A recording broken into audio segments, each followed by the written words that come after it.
pegar o filme, eu simplesmente vou chegar agora e dizer, vou fazer um negócio para eu mostrar ao meu cliente que eu sou bom de serviço, tá certo? Não vou usar porra nenhuma desse software complicado, merda nenhuma. Eu vou direto aqui no negócio, ó. Vou na minha máquina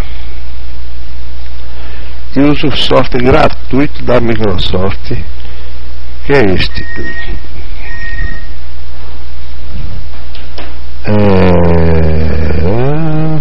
Windows Live Movie Maker. Windows Live Movie Maker é o software que a Microsoft está para correr atrás da Google, pegou o Movie Maker dela e botou dentro do Windows Live Movie Maker. E eu vou mostrar a vocês como é que eu vou fazer um filmezinho aqui, rapidinho. Vou pegar aquele último filme que eu fiz, clicar aqui, tá certo? Não é editoração, é RH reunião.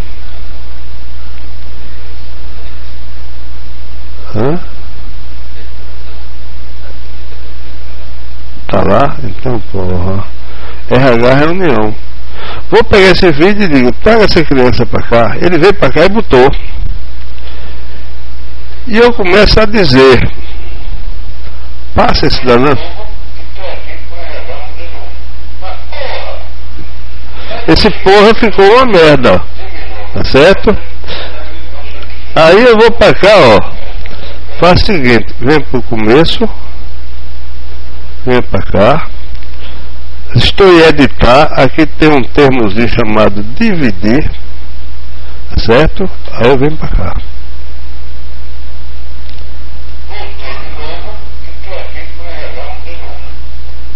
Dividir, aí continuei de novo e bato o espaço, porra. Ah, não.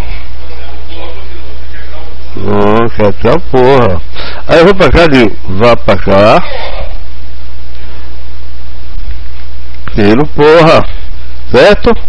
Aí eu chego aqui, eu quero um quadro bonito. Eu vou chegar no filme aqui para dizer, neste início, coloco um título. Esse título eu quero que ele desça cheio de friscote. Eu quero que a cor do plano de fundo seja essa. E quero que ele venha com um texto.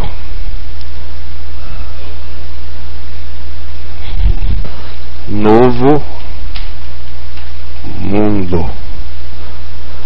E aí, botei o texto, aí vou tocar meu filme, ó. Puta que pariu, Novo Mundo. O filme tá tocando.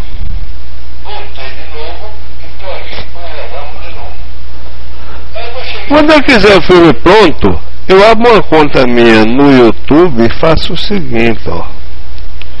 Chego aqui e digo publicar. Olha, não é aqui não, é aqui. Publicar esse filme no YouTube. Ele vai na minha conta do YouTube, que é diferente da outra, de Belarmina Lógica Org. Eu digo CAMI, bato minha senha, entro, mando o teclado a merda. Ele me diz que tipo de filme é, o que é que tem, o que é que não tem, tá certo? Descrição do filme. Aí vou botar aqui demo. Isso aqui é a Microsoft já seguindo, tá certo? Marcas RH, vírgula, folha para servir de pesquisas. E vou chegar aqui e dizer meu filme 2, demo 2, e a categoria filmes e desenhos. Bom, vamos lá. Deleta, tudo borracha, tudo simples, tá certo? Pau, esse filme vai já estar publicado no YouTube. Tem só um HTML para eu botar ele lá dentro, tá certo? E acabou. Vou botar esse filme no meu site. Conforme reunião, lá vai o site, tá certo? Entendeu? Fechando.